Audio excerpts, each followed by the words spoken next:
எனக்கா பொண்டாட்டியா பேசுற ஒன்று மரபு எடுத்து பாருங்க. அவ சொல்லியிருக்காள், உங்கள்ட்ட சொல்லியிருக்காள்லையா? உங்கள்ட்ட சொன்னானா இல்லையா? அதை மட்டும் சொல்லுங்க. என்கிட்ட என்ன சொன்னிச்சு? ரீசார்ஜ் பண்ணிருக்கு பண்ணலைன்னு சொன்னால, நாங்க பண்ண முடியாது, செலவாய் போயிரும், சிக்கனமா இருக்கணும் அப்படின்னு சொல்லியிருக்காங்க. அப்படியே இருக்கு அப்படின்னு சொன்னியாம்ல, சொன்னியலாம்ல.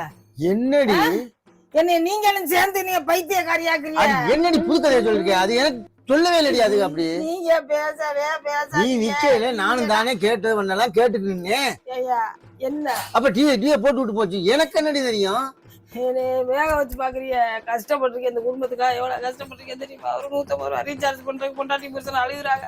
நீங்களும் சேர்ந்து ஆதரவு சொல்லிட்டு வந்திருக்கியா? இது என்கிட்ட சொல்லி இருந்துச்சுன்னா இவ்வளவு வாக்குவாதம் வர விட்டுருப்பானா? நான் பண்ணிருப்பேன். தரமா சொல்றான், மாமாவுக்கு தெரியும் சொல்றான். அது எப்படி நீங்க எனக்கு சொல்லிருந்துச்சானு எப்பயா? போங்க போய் கேளுங்கப்பா. உன் மயன் நின்னானா? வெங்காயம் வந்து நிக்கிறேன். அவன் நின்னானா?